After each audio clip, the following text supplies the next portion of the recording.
আজ থেকে আরশাশির স্কুলে প্রথম সেমিস্টার পরীক্ষা শুরু হয়ে গিয়েছে। তো আজকে ঘুম থেকে উঠে সমস্ত বাসি কাজকর্ম কমপ্লিট করে বেবিদের ব্রেকফাস্ট করে রেডি করে নিয়ে চলে গিয়েছিলাম স্কুলে যাওয়ার পথে বেবিরা তো একটা কদম গাছ দেখে বায়না করছিল যে কদম ফুল নিবে। যেহেতু আগে মান্থলি এক্সামটা হয়েছে তো সেই এক্সামে কিন্তু সিট প্ল্যান ছিল না, তো বলতে গেলে বাবুদের অফিসিয়াল ভাবে সিট প্ল্যানিং এর এই পরীক্ষাটাই প্রথম যে এক্সামে সিট প্ল্যানিং করে আরশাশি এক্সাম দিবে। আরশাশির ক্লাসরুম নিচে থাকলেও আজকে কিন্তু ওদের এক্সাম হলটা ছিল ওদের স্কুলের সেকেন্ড ফ্লোরে, 2 তলাতে ওদের সিট প্ল্যানিং হয়েছিল। তো এই যে আমি আরশাশিকে নিয়ে ওদের রুমে চলে গিয়েছিলাম যে রুমে আর কি ওরা এক্সাম দিবে সিট প্ল্যানিং দেখে। তো আজকে কিন্তু রোল অনুযায়ী মার্ক করে ছেলে এবং মেয়ে প্রত্যেকটা স্টুডেন্টকে কিন্তু আলাদাভাবে ক্লাসরুম দেওয়া হয়েছে, মানে ছেলেরা এক ক্লাসরুমে পরীক্ষা দিবে এবং মেয়েরা অন্য ক্লাসরুমে। তো সেক্ষেত্রে আরশাশি 2 ভাই বোনকে কিন্তু আলাদা ক্লাসরুমে বসে পরীক্ষাটা দিতে হয়েছে এবং আলহামদুলিল্লাহ ওদের পরীক্ষাটা অনেক বেশি সুন্দর হয়েছে। এবং তারপরে যে ওদের পরীক্ষাটা কমপ্লিট করানোর পর আমরা বাসায় চলে এসেছিলাম এবং বাসায় আসার পর দেখলাম যে আপনাদের ভাইয়া আমি স্কুলে থাকাকালীন সময়ে এই যে গরুর মাংস কিনে টেবিলের উপর রেখে গিয়েছে, তো সেটাই রান্না করতে হবে। তো আজকে ভিডিওটা একদম শুরু থেকে শুরু করছি। আসসালামু আলাইকুম everyone, this is me Seema from my little page and welcome back to my new video. আশা করছি আপনারা যে যেখানে আছেন অনেক বেশি ভালো আছেন এবং আমরাও ভালো আছি আলহামদুলিল্লাহ।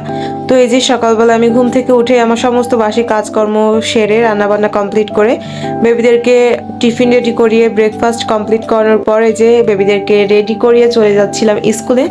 এবং যখন বাসা থেকে বের হয়েছি তারপরে ওদের ছোট্ট একটা ভিডিও ক্লিপ নিয়েছিলাম, ইতোমধ্যে সেই ভিডিওটা আমি আপনাদের সাথে শেয়ারও করেছি। তো বেবিদের পরীক্ষা উপলক্ষে ওরা কিন্তু আপনাদের সকলের কাছে দোয়া চেয়েছে, আপনারা অবশ্যই বেবিদের জন্য দোয়া করবেন। আর আমি কিন্তু বেবিদের যে প্রিপারেশনটা এক্সামের জন্য সেটা কিন্তু আমি আমার তরফ থেকে আমার দিক থেকে ট্রাই করেছি 100% ফুলি কভার করানোর। তো বাকিটা ওরা এক্সাম হলে যতটা লিখবে তার উপর ডিপেন্ড করবে ওদের রেজাল্ট।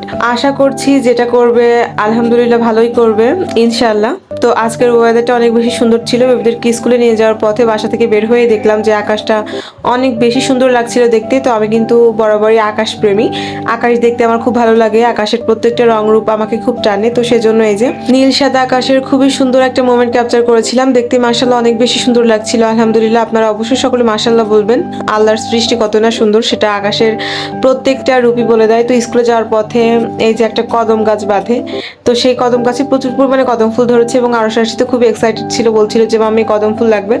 তো আমি বললাম যে তোমাদের এক্সামে লেট হয়ে যাচ্ছে, তাড়াতাড়ি স্কুলে চলো। তো দেখলাম যে পরবর্তীতে আরশাশি আর কোনো বায়না করলো না, সোজা চলে গেল স্কুলের দিকে। এবং ওদের ক্লাসরুমটা ফার্স্ট ফ্লোরে হলেও ফার্স্ট সেমিস্টার পরীক্ষার জন্য ওদের সিট প্ল্যানিংটা করা হয়েছে সেকেন্ড ফ্লোরে এবং প্রত্যেকটা স্টুডেন্টের জন্য মানে ছেলে আর মেয়েদের আলাদাভাবে সিট প্ল্যানিং হয়েছে, ছেলেদের এক রুমে শাখা অনুযায়ী এবং মেয়েদের অন্য রুমে রোল মার্ক করে আর কি এভাবে সিট প্ল্যানিংটা করা হয়েছে। তো আজকে কিন্তু আরশাশির 2 ভাই বোন 2 ক্লাসরুমে থেকে পরীক্ষা দিয়েছে এবং এই যে ফার্স্টে আমি আরশের রোল আর সিট দেখে আরশকে বসিয়ে দিয়েছিলাম এবং পরবর্তী রুমে দেখলাম যে আরশির সিট পড়েছে। আরশির সিটটা ছিল একদম ফার্স্ট বেঞ্চে, মেয়েদের রুমের একদম ফার্স্ট বেঞ্চের কর্নারে ছিল আরশি। আমি তো প্রথমে খুব এক্সাইটেড ছিলাম যে আরশি আসলে ভয় পায় কিনা, ঠিকঠাক লিখতে পারে কিনা, এবং পরবর্তীতে আরশির প্রশ্ন দেখে অনেকটা টেনশন মুক্ত হলাম, কারণ ওদের আমি যেগুলাই করিয়েছিলাম সেগুলো এসেছে।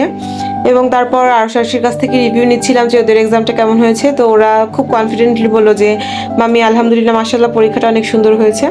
তো আশা করছি যে আজকের সাবজেক্টের ফুল মার্ক ওরা অ্যাচিভ করতে পারবে, যদি ওরা পরীক্ষার খাতাতে উল্টাপাল্টা কিছু না করে। তো আই হোপ যেন তেমন কিছু না হয়। তো এই যে প্রচন্ড রোদ ছিল, দুপুরের গরমে বাইরে কোথাও লেট না করে ওদেরকে নিয়ে ডিরেক্ট চলে এসেছিলাম বাসায়। এবং বাসায় আসার পর দেখি যে টেবিলের উপর আপনাদের ভাইয়া গরুর মাংস কিনে রেখে গিয়েছে, তো সেগুলো এখন রান্না করতে হবে। তো স্কুল থেকে আসার পর এই ভিডিওতে এখন ভয়েস দিচ্ছি এবং ভয়েসটা কমপ্লিট করে আপনাদের সাথে ভিডিওটা শেয়ার করব এবং এখন রান্না করতে চলে যাব। তো আজকে ছোট্ট ভিডিওটা এই পর্যন্তই, আপনাদের সাথে দেখা হবে নেক্সট কোনো নতুন ভিডিওতে। আপনারা সকলে অনেক বেশি ভালো থাকবেন, সুস্থ থাকবেন, দেখা হবে নেক্সট ভিডিওতে। ভালো থাকবেন সকলে, আল্লাহ হাফেজ সবাইকে।